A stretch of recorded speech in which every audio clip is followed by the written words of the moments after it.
은혜 받으실 하나님 말씀, 로마서 1장 1절에서 7절 말씀. 로마서 1장 1절에서 7절 말씀 다 찾으셨으면 한 목소리로 봉독해 올립니다. 시작.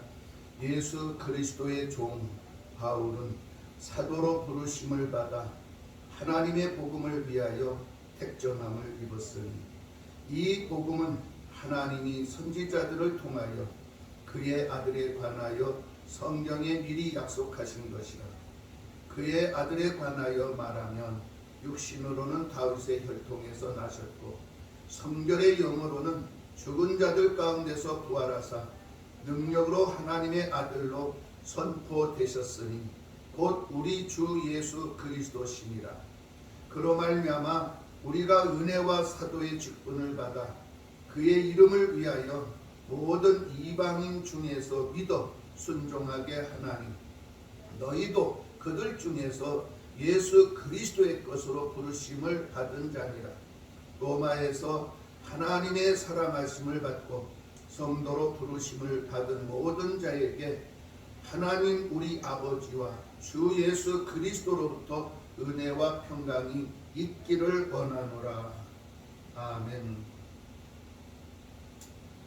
로마서 1장은 하나님의 의의 계시로서 구원을 얻는 유일한 길을 설명하고 있습니다. 구원의 문, 바로 예수 이름.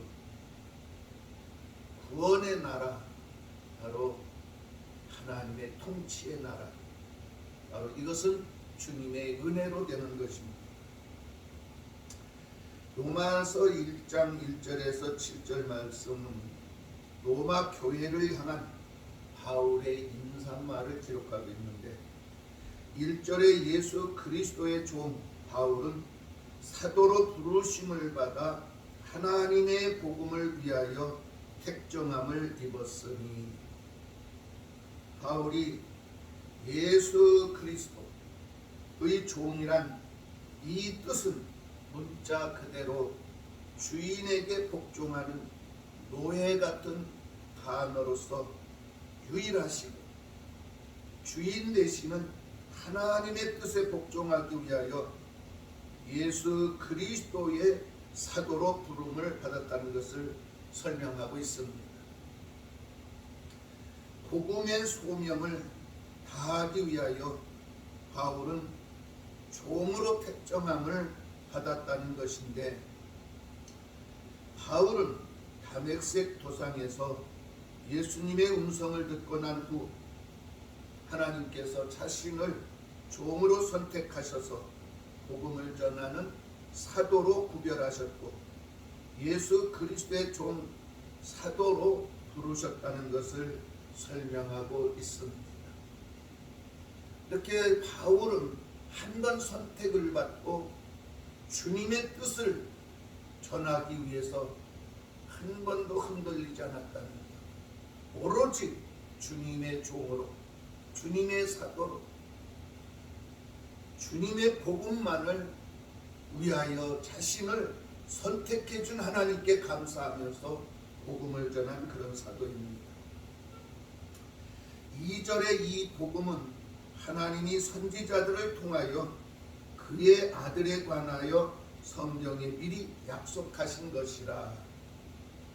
본절에서 바울이 하나님의 선지자란 공식적으로 임명을 받은 자들뿐만 아니라 구약에서 선지자는 아니라도 아들을 예언한 자들까지도 포함해서 복음의 사역성을, 역사성, 복음의 역사성을 명백하게 밝히고 있는 것입니다.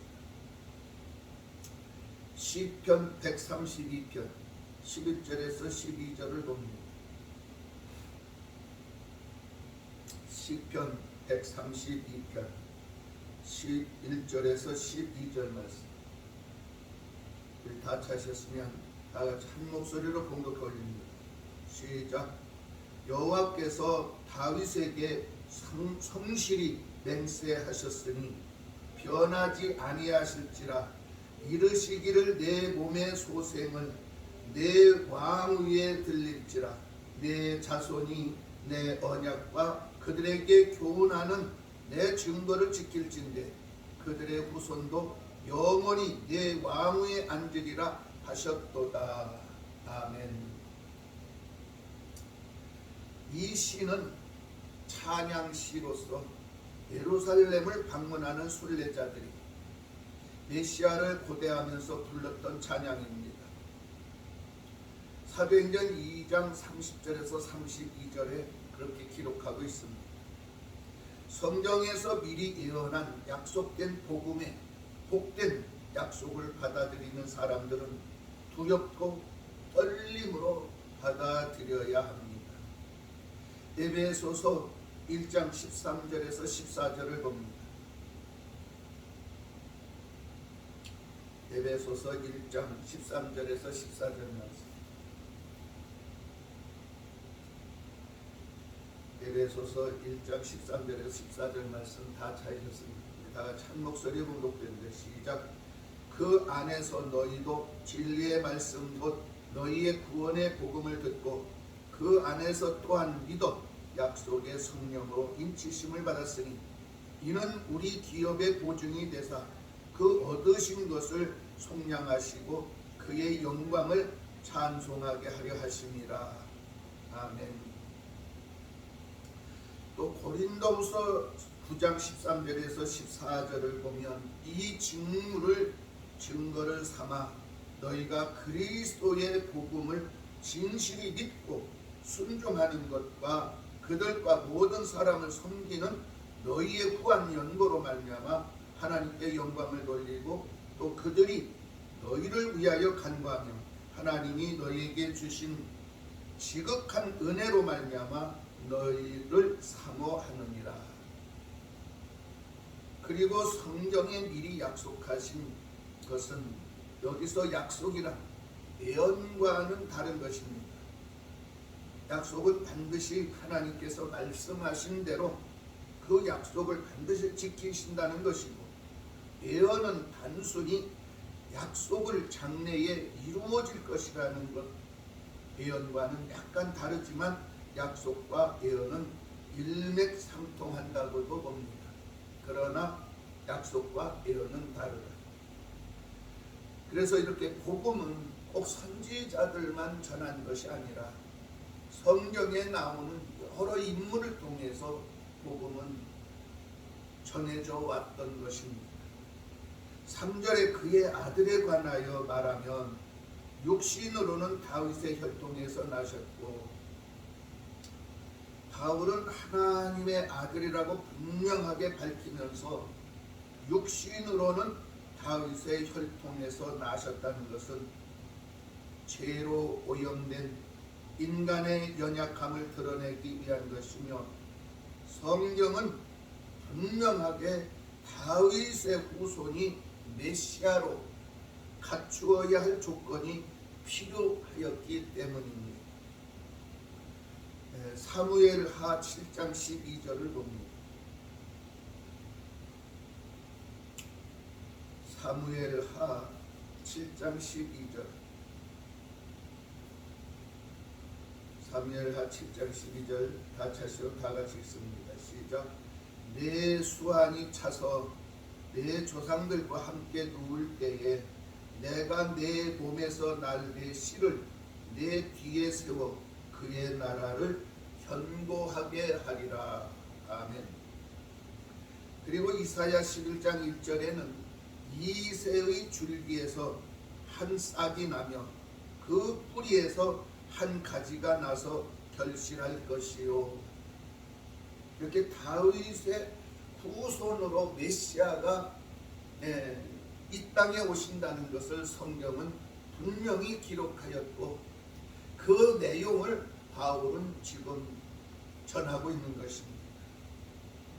이렇게 메시아이신 예수님께서는 말씀이 육신이 되어 인간으로 오셨기 때문에 십자가에서 인류의 죄짐을 지시고 죽으셔야만 했습니다.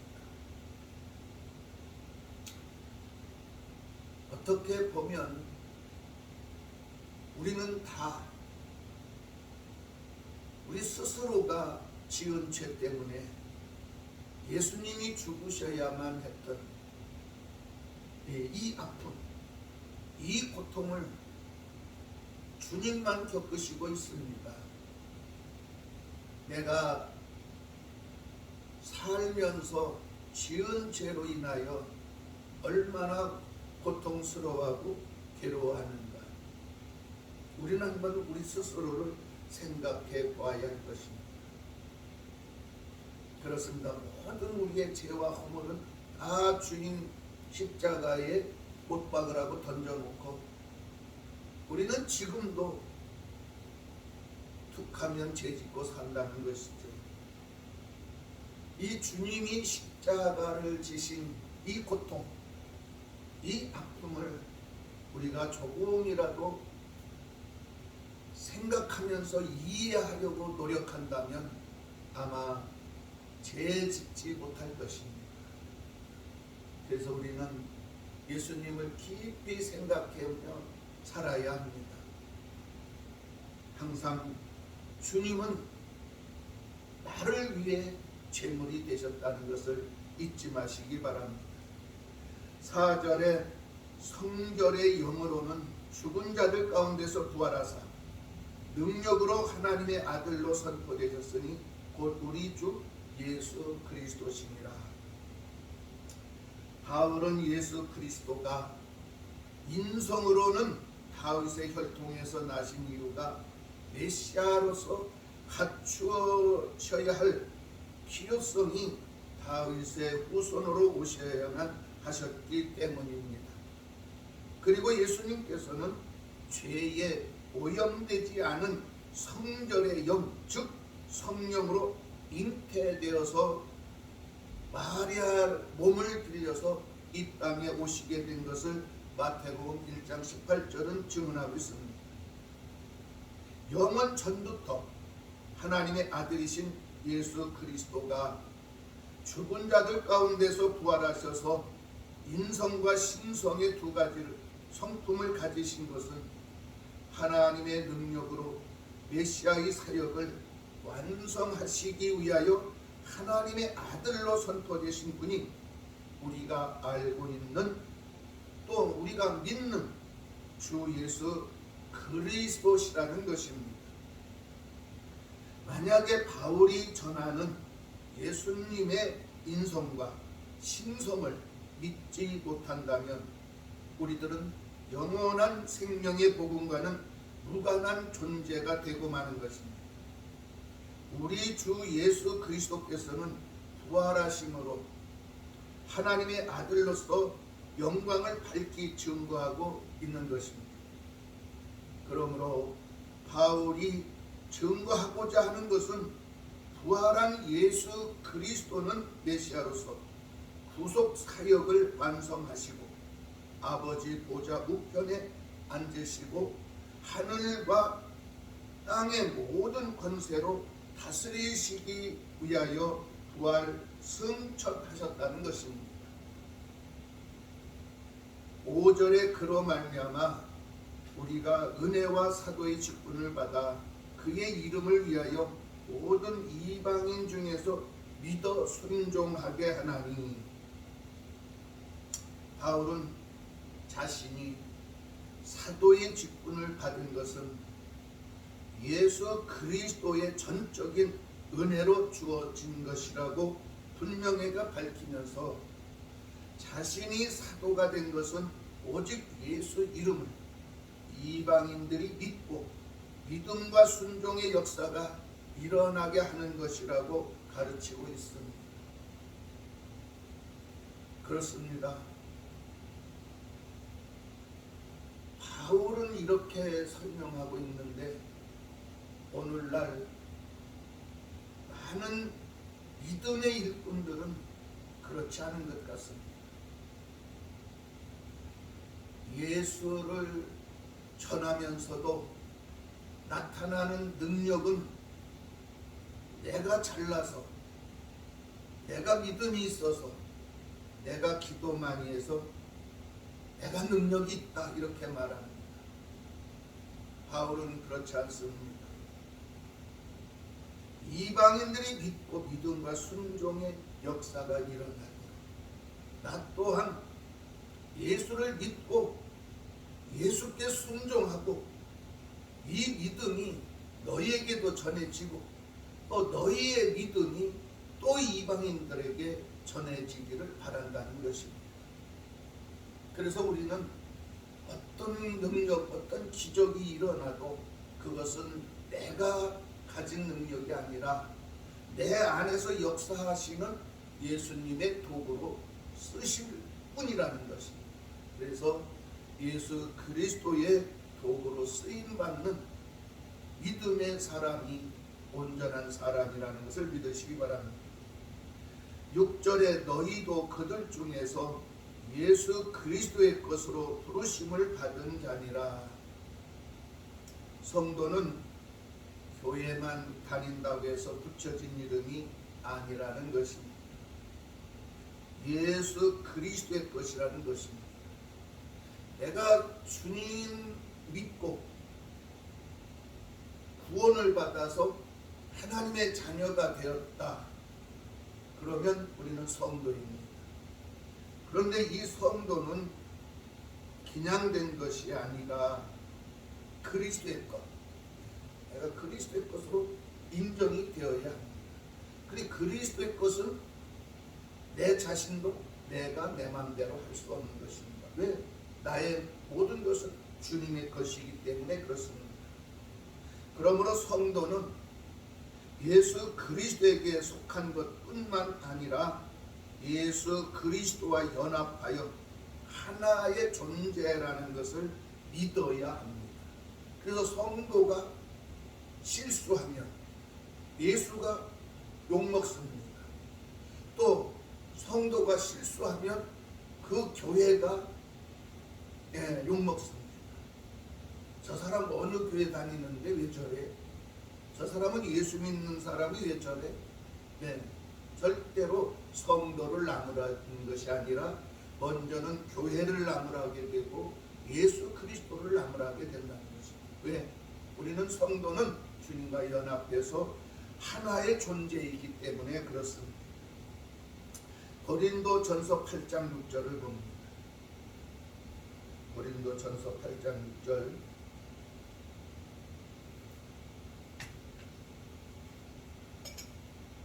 고린도전서 8장 6절 다 같이 읽습니다. 시작. 그러나 우리에게는 한 하나님 곧 아버지가 계시니 만물이 그에게서 났고 우리도 그를 위하여 있고 또한 한 주 예수 그리스도께서 계시니 만물이 그로 말미암고 우리도 그로 말미암아 있느니라. 아멘. 온 천지 만물은 하나님의 창조물입니다.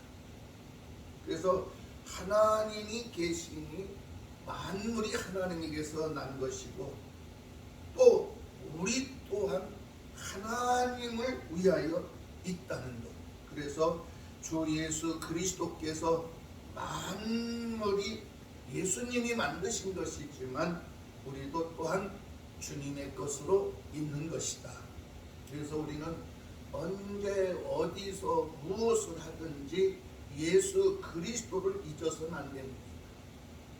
교회 올 때만 주님 생각하고 또 기도할 때만 주님 생각하고 성경 읽을 때만 주님 생각하고 찬송 읽을 때만 주님 생각하는 것이 아니라 먹든지 마시든지 무슨 일을 하든지 누워있을 때나 잠잘 때나 깰 때나 일어날 때나 언제든지 주님을 생각하고 있어야 됩니다. 그래서 주님과 함께 생활하는 것, 주님과 함께 동행하고 행동한다는 것을 잊지 말아야 합니다. 그래서 정말 예수를 믿고 교회에 와서 회개하고 믿음으로 구원을 받은 자라면 죄짓지 말아야 합니다. 나쁜 짓 하지 말아야 합니다. 그래서 우리는 딱 이것만 잘하면 됩니다. 성경에서 먹어라 하면 먹고 먹지 말라 하면 안 먹으면 됩니다. 가라 하면 가고 가지 말라 하면 안 가면 됩니다. 하라 하면 하고 하지 말라는 것을 안 하면 됩니다. 그런데 그것이 쉬운 건 아니지. 그런데 왜 그게 어려울까? 내 안에 나 때문에 그렇습니다. 내 안에 나의 마음 때문에 주님이 계신 성령의 양심을 다 끌어당겨야 되는데 사실은 나의 탐욕의 양심에 더 끌리는 거죠. 그래서 우리는 정말 회개한 자, 진정 회개한 자는 어떤 자냐? 아버지께로 돌아온 자. 아버지께로 돌아온 자는 뭐냐? 예수 그리스도를 닮아가는 자. 예수 그리스도를 닮는 자는 뭐냐? 예수님 신의 성품에 참여하는 자. 그래서 성결의 영을 가지고 성결하게 살아가야 되는 것을 잊지 마시기 바랍니다. 7절에 로마에서 하나님의 사랑하심을 믿고 받고 성도로 부르심을 받은 모든 자에게 하나님 우리 아버지와 주 예수 그리스도로부터 은혜와 평강이 있기를 원하노라. 바울은 주님을 믿고 성도만이 누릴 수 있는 특권, 그 특권은 하나님의 사랑하심을 받은 자들을 말하면서 성도라고 부르기를 아주 즐겨했습니다. 성도란 이름은 두 가지 의미를 나타내는데 첫 번째는 예수 안에서 구별된 사람. 그래서 성도는 예수 안에서 구별된 사람이라는 뜻을 가지고 있습니다. 사도행전 19장 9절을 봅니다. 사도행전 19장 9절. 사도행전 19장 9절 다 찾으셨으면 다 같이 봉독해 올리겠습니다. 어떤 사람들은 마음이 굳어 순종하지 않고 무리 앞에서 이 도를 비방하거늘 바울이 그들을 떠나 제자들을 따로 세우고 두란노 서원에서 날마다 강론하니라. 아멘. 네. 마음이 굳은 자, 이것은 무엇이요? 죄가 씻겨지지 않았다는 것. 이 사람은 마음이 굳어 있어서 절대로 하나님 말씀에 순종하지 않습니다. 그리고 무리 앞에서 이 도를 비방합니다. 교회는 나와, 가족이 교회 나오니까 어쩔 수 없이 따라 나오는 사람이 있어요. 그리고 또 이런 사람이 있어. 교회를 나오다가 잠깐 신앙을 중단하는 사람. 비방이 많습니다. 나도 교회 다니는데 그거 뭐 교회 가보니까 맨날 뭐 헌금이나 하라 그러고 교회 가보니까 맨날 봉사나 하라 그러고 자꾸 비방만 하고 원망만 하고 불평만 합니다. 특히 그러면서 교회 다니다가 중간에 신 사람들 봐요. 뭐 성경에는 뭐가 있고 어떻고 저떻고. 긍정적으로 받아들이고 그걸 긍정적으로 믿으려고 하는 것이 아니라 오히려 그 사람들은 비방해, 헐뜯는다. 그래서 바울은 그들을 떠났어. 그들을 떠나서 제자들을 따로 세우고 두란노 서원에서 날마다 강론해. 구별된 사람끼리 하는 거예요. 바울은 두란노 서원에서 성도들을 따로 구분하여 강론을 한 예가 있습니다. 우리가 꼭 알아야 할 것은 무늬만 구별이 아니라 구별은 외적인 것과 내적인 것을 통해서 죄악된 삶에서 영적인 삶으로 구별된 자가 성도라는 의미입니다. 두 번째는 성도란 주님의 십자가의 보혈의 은혜로 정결함을 입은 자라는 것인데 그렇습니다. 성도란 지난날의 죄를 회개함으로 제사함만 받았을 뿐만 아니라 앞으로 있을 모든 죄의 오염으로부터 정결함을 입었다는 뜻입니다. 갈라디아서 5장 16절을 봅니다. 갈라디아서 5장 16절 다 찾으셨으면 우리 다 같이 읽습니다. 시작. 내가 이르노니 너희는 성령을 따라 행하라. 그리하면 육체의 욕심을 이루지 아니하리라. 아멘. 정말 내가 예수를 믿고 예수님의 십자가의 보혈로 죄악을 씻어내서 이제 새 사람으로 거듭나서 이제 변했다면 앞으로 오염이 되지 않도록 정결하게 살아가려고 애써야 합니다. 이처럼 성령을 따라서 탐욕을 버리는 자가 예수 안에서 구별된 성도입니다. 또 성령을 따라서 성결하게 살려고 기도하고 믿음으로 애쓰고 힘쓰는 자가 변화된 성도라는 것입니다. 그러므로 우리는 성령의 도우심으로 육체를 이겨야 합니다. 주님의 의를 이루는 성령 충만한 구별된 성도가 되어야 합니다. 갈라디아서 5장 17절 다 같이 읽습니다.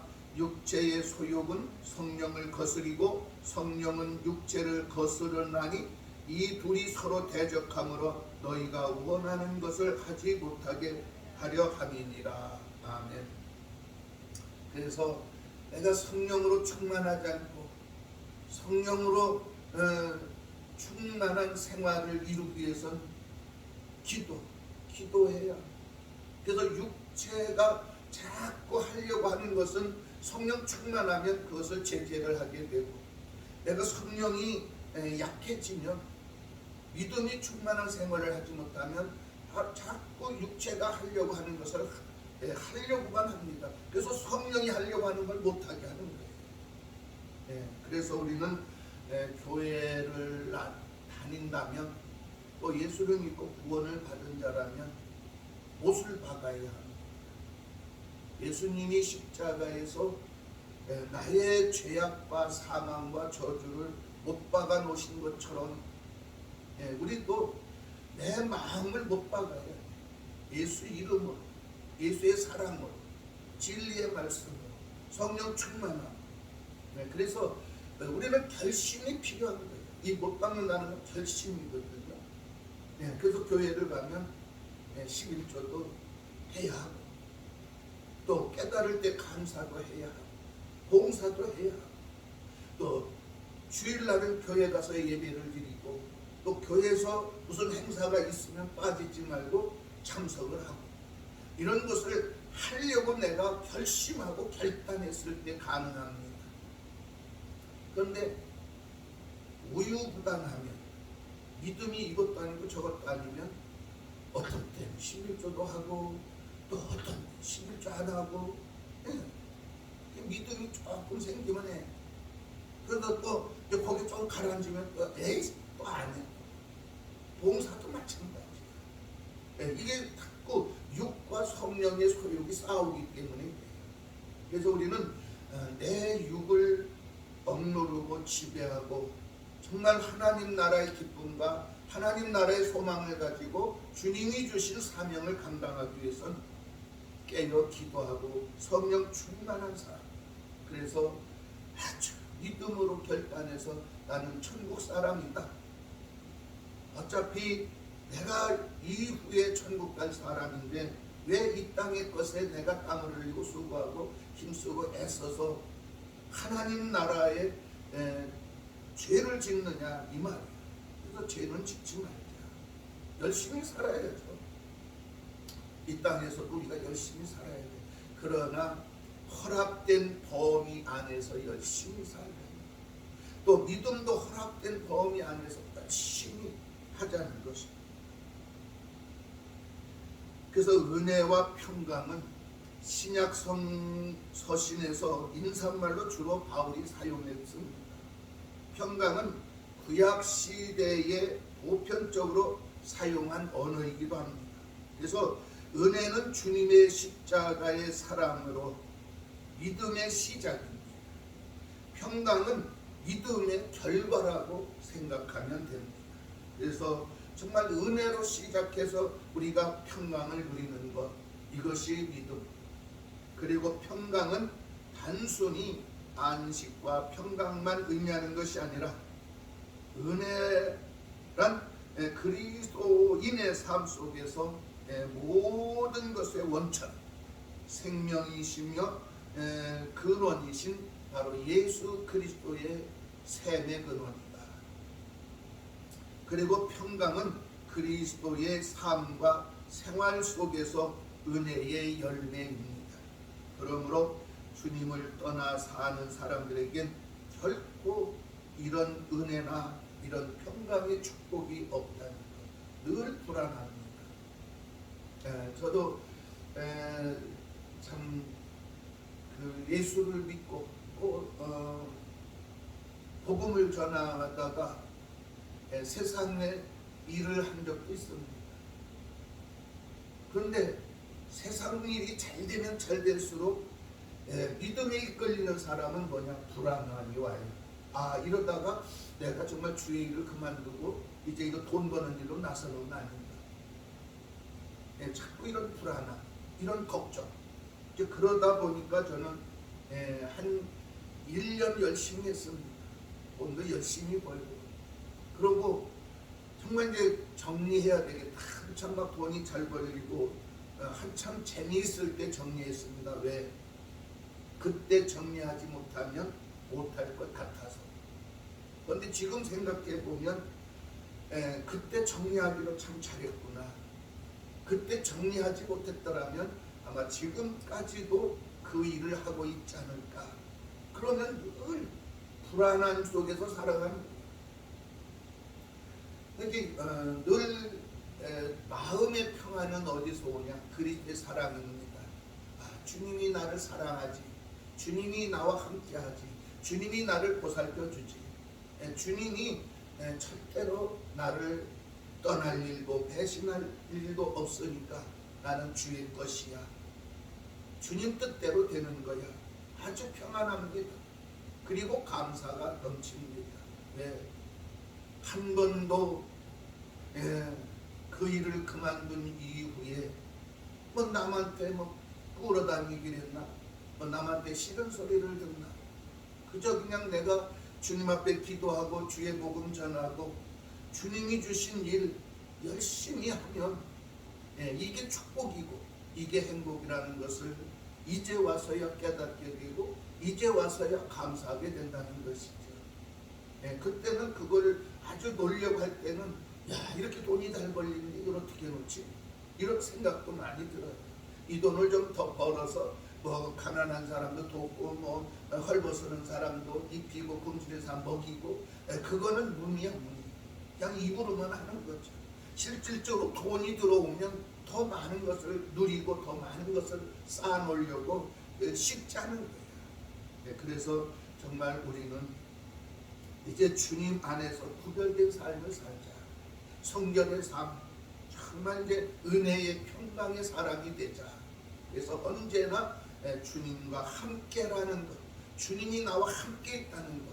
그래서 성경은 뭐예요? 주님이 나를 사랑의 줄로 묶어주셨고 진리의 말씀으로 나를 허리를 묶고 계시다. 그래서 우리는 끊을래야 끊을 수 없는 예수님과 생명의 관계, 이것은 하나라는 것을 잊지 마시기를 주의 이름으로 축원합니다. 기도하겠습니다.